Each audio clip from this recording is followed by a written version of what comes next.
come up with this transformation. Now, all the new superconductive models and a lot of the new theory that's come out are actually recycling this old theory that was kind of very little known and swept under the rug, I guess, back in the 50s. So once again, you have technology that's withheld from the public sphere because it's being studied by, it's being studied by the black world and black programs and stuff is exactly what's going on. So the ideas of Onsager were further developed by Richard Feynman in 55, right? So this is 50, find these optical vortices. And we talked about these before, the flying magnetic donut pulses and what are called spatiotemporal optical vortices. Lots of classified work has been done into both of those things. And the ability of, certain types of metamaterials to produce flying magnetic donut pulses, which could be used for propulsion even. And also, here we have it, exciton, polariton, superfluids. Ooh, superfluids.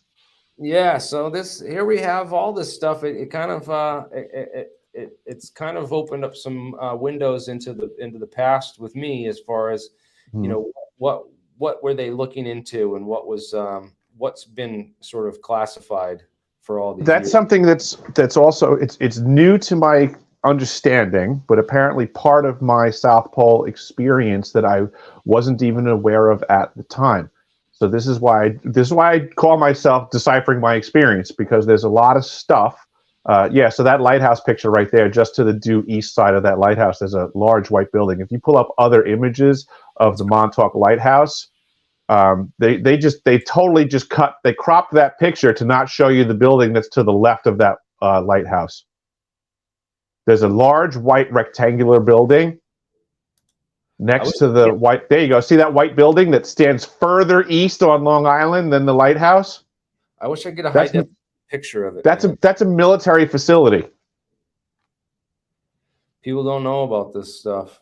Nope. And I bet it's got a whole lot of underground in it. Exactly. That's the discharge side of a particle accelerator from Brookhaven National Labs. Think of that as a periscope.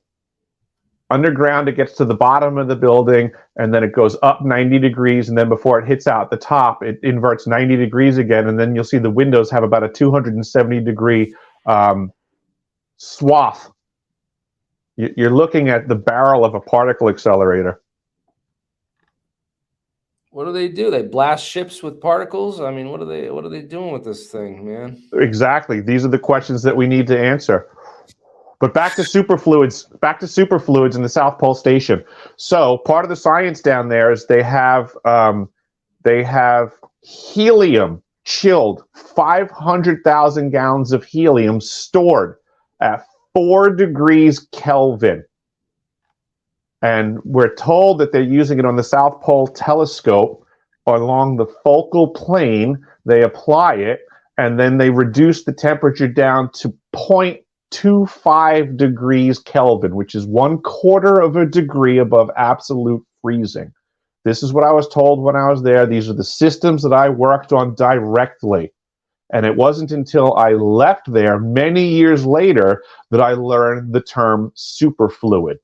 And that, again, that these things operate beyond our current understanding of physics, and that superfluids, along with high-powered energy systems, can make what are called chemical lasers. So, interestingly enough, when I went and testified in Washington, D.C. on June 12th, my birthday followed on June 18th. The United States Antarctic Program has a website where they can put on anything that they want. Immediately after my testimony of June 12th, where I told the world about a green laser beam that comes out of the South Pole Station, on June 18th, my birthday, they posted, in fact, a picture of the green laser beam coming out of the facility at South Pole Station. So I'm just going to say that I still have friends in the program that are doing their very best to support my statements. And that was a birthday present to me. So chemical lasers and superfluid lasers are a really weird thing. The way that they operate is quite different. And one of the beautiful things about them is that they don't require a huge external power input to run them. In fact, all the energy that's needed to produce the beam actually comes from direct photonic output from chemical interactions. So there are singlet oxygen lasers, which are really common. That's what were used on most of the Boeing missile defense laser systems. But about that huge green beam, in your previous interview, you had mentioned it could have been used for long-range communications as a direct line of sight thing. And since you can't directly modulate at an extremely high frequency, a chemical laser or a superfluid laser, one of the things you can do is simply pass it through a pressurized chamber of gas that can handle the temperature, and then you can place sound into that chamber, increasing and decreasing the pressure, which will change the refractive index, but it won't distort the beam. And so you can encode a difference in the brightness of that beam and give yourself, basically a live way to modulate it without having to change the characteristics of the beam at all from the production source. So it's actually really easy to do. It's the same way that those old, spy laser bounce off window things work. The window would vibrate, it would make the beam, it would compress or expand the wavelength just a tiny little bit, and that was enough for it to be picked up by a photodetector at the other side. My understanding, though, I get what you're saying, and I appreciate that, but it was my understanding, so like what you just said, though, my belief would be that they would then be firing that laser, but only for a very small fraction of a second. So when you're saying power outputs and power required, there's a duration of the beam that would have to be calculated into this. It was my understanding that to have any beam of any duration would take a ridiculous amount of power, especially at great distance. And that's what I wanted to impress that I did see, was that this beam was obviously going to great distance, and it was certainly for a very good standing duration compared to what they were talking about in scientific forums and experiments where they were doing these for a fraction of a second. What I was seeing going on was sustained output for, at the very least, many minutes. Then it would have had to consume quite a bit of power if they wanted to sustain that, or they'd have to have huge dewars of the right chemicals to mix together. That's kind of what I'm trying to impress upon people, is I'm seeing things that don't match what we're being told. Yeah, exactly. There's just a lot of missing information about how this stuff works. Well, it's all classified too, because this is weaponized information. This is how we defend against incoming projectiles and whatnot. So, and one of the things I'm also trying to let people consider is that nuclear weapons are regulated, guns are regulated because we know about them. None of this stuff that I'm presenting to folks is regulated because they just deny it exists. It's just that simple. They regulate the materials. That's what keeps it quiet. I tried to get my hands on the right stuff to make a chemical laser, and it's absolutely not available because all the materials are regulated. Even though it's completely legal to build one, or to even buy or sell one, you just simply can't get your hands on the parts. You can't go down to the feed mill anymore and buy copious amounts of fertilizer. Yeah, no kidding. It's special order stuff now. Remember, and it'll get the feds at your door. And we're all a bunch of nutters and crackpot, pseudoscientists here on this channel. I mean, come on, it's called the AlienScientist. So what did you expect, people? So, Jeremy, you're admitting you're an alien?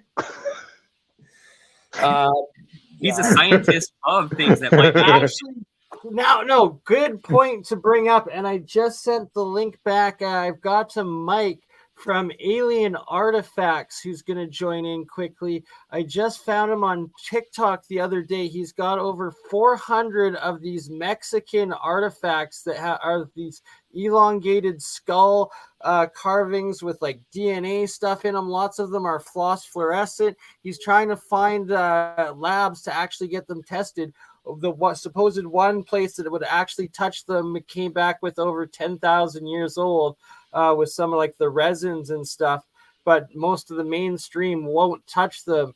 And I've covered these artifacts before. I first was made aware of them 2012 with Nassim Haramein. Klaus Donna came out with a bunch of them where they depict these flying UFO disk craft, the planet systems, and these elongated skull folks, all sorts of different stuff. But he has over a whole bunch of them in his own possession. He spent good money on them, and he's going to demonstrate the black lights about them, and he's willing to send samples Jeremy, Jeremiah, if you guys have access to a lab that can carbon date or get age dating, it would be huge.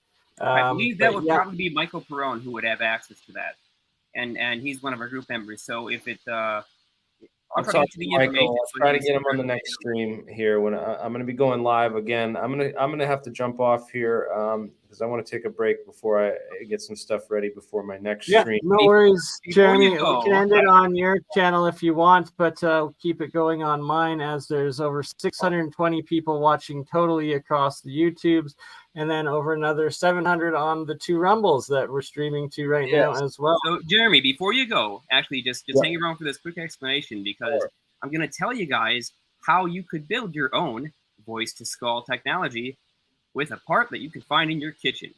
I won't give all the details, but this is a very simple thing. So this is just how do you actually modulate the signal, and I'll pull this up real quick. Boy, get ready. So hopefully this doesn't get us in too much trouble, but well, I'm not telling people to do this or use it. I'm not going to tell people that I've done it. Or don't do this at home. In fact, don't try this at home unless on your classmates. Yeah, definitely don't try this at home. Actually, it's or on that girl you like at school. So, put voices in her head telling her. Well, as long as we call it a weapon, it's protected by the Second Amendment in the United States. So, by all means, everybody's allowed to make their own firearms. This is actually a really simple thing to do. What we're looking at here is something called the cavity magnetron, and this is what they look like. You'll find these inside of your microwave oven in your kitchen, and you can see that there's these 2 magnets here. And so the way these things work is there's a high voltage placed into these 2 terminals, along with a isolated high current that heats the cathode. And so the output of the energy for this fixed frequency microwave antenna is going to be based on how much voltage differential there is between these input terminals, these 2 here, and the chassis of this cavity magnetron. So those 2 ceramic magnets are of a fixed flux, and so the frequency of this device is always the same. That controls the curvature of the electron rotation, and this, what do they call it? The wiggling effect. Works just like a synchrotron laser. But in order to turn this into a V to K, how to put audio into this, all you've got to do is, because these are ceramic magnets and they're not conductive, they won't short anything out with eddy currents. So you wrap a number of turns of thick copper coil wire around these 2 magnets on the top and bottom. You hook those up to an audio amplifier that's running off of a battery pack that's isolated, because you don't want the introduction of high voltage. And so this is going to give you an extra signal on top of the 2.35 gigahertz carrier. And then to finalize that off, all you've got to do is put a parallel line inductor between these 2 points and the feed from the output transformer, and you can modulate the power input by basically passing an audio signal through that. And so by adding the 2 modulations together, this device becomes a way to send audio directly into somebody's head with the addition of a waveguide. The waveguide's the real key on what you need to make this work, and that's what I'm not going to talk about. But otherwise, it's like really simple stuff. There's a lot of waveguides in cathedrals, ancient megalithic temples, and sites. Just to throw a little bit out there. And we had the Mike Alien Carvings out there. Are you back here? Jeremy, Alien Scientist, before you go, and just take a quick look at this crazy collection. It just blows my mind. Mike, you there? Cool stuff. Is that your stuff right here? I think you might be muted, Alien Artifacts. I think he may not have his mic settings correct. It's probably not selected to his internal microphone. So, can you hear me? We can hear. I can hear you. Us? I'm not sure if Alien Artifacts can hear us, or Alien Carvings. If you can hear us, I guess he'll be back. He's going to try to reload it. But you got to stick around to see this for 1 minute. Like, he's literally got a complete room full, like shelves upon shelves. He turns the light off, shines the UV flashlights on several of them, and there's not just green ones, there's blue, there's red luminescence, and it's like throughout the stones. It's so freaking fascinating. And like he challenges everybody. He states himself he started out as a skeptic on the carvings himself. He just bought a couple as a novelty, thinking like they're crazy high craftsmanship, only to now invest I think 5 or 10 years of his life straight into it, and significant amounts of money into them. But he's getting them directly from the locals in Tula and Tolec, Mexico, and that since the Mexican government claims that these are all fakes and that they're all fraud fakes, anything that has a UFO or alien or anything in it, by definition, there is called a forgery or a fake, so that that's how they're legally able to excavate them and then sell them and then legally purchase them off the black market. And that supposedly there's over 40,000 of these. I myself have found about 5,000 or 6,000 photos so far of different individual ones. And it was the pictographic language of them that really, really got me interested and fascinated on it. Actually, I'm curious about the chain of custody and origin of all those so-called artifacts, and it seems like there's an industry down there where, like, the locals like, people want alien stuff, so let's make more alien-looking artifacts to sell because there's a huge market and demand for these things.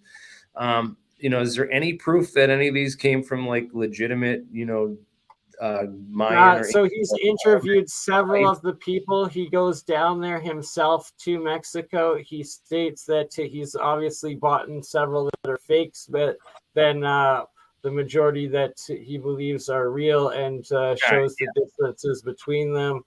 And hopefully we can get him back here quickly before that. In the meantime, I want to ask a couple more questions of Eric before I go. For sure. And then you can get into all this wacky, weird, crazy stuff. Yeah, we'll take the woo-woo weekend at BurnEye's. Sorry, I'll shut up. Take it away. No, that was all right. I have a couple more questions for Eric. You said you went and testified down to Arrow, and they brought you in a skiff. Was there anything that you shared with them at Arrow and in that skiff that you haven't shared on any of your other previous interviews that are out there? I would just. There's one thing that I'm thinking of off the top of my head, mostly because I'm just doing due diligence and researching it to make sure it's accurate information before I present it outwardly. All right. And again, you just kind of had experiences down there that you saw things that led you to, talk about and speak out and become a whistleblower on these things. But people are commenting about Eric doesn't have any evidence. I've presented tons of evidence. I don't understand. I have a website that has the evidence on it. So if people haven't seen the evidence after years of me presenting the evidence, it's because of their lack of due diligence. The evidence has been presented many times. Right. I think one of the first channels you came on before it was my channel back. I remember it was just like a random stream I had. That's how I first met Eric, was on your channel. Yeah, absolutely. It's because of you, Jeremy. Technically, you had one day just said, you threw it out there. You were like, hey, anybody who wants to join the live stream? I was like, well, let me try this guy out. Yeah, that was pretty cool. And yeah, I'm gonna have to go look into your website. Can you share that with people where they can find your website? I just posted it in the live chat for everybody right now. It's deciphering.tv. And yeah, it's been right next to my name the whole time.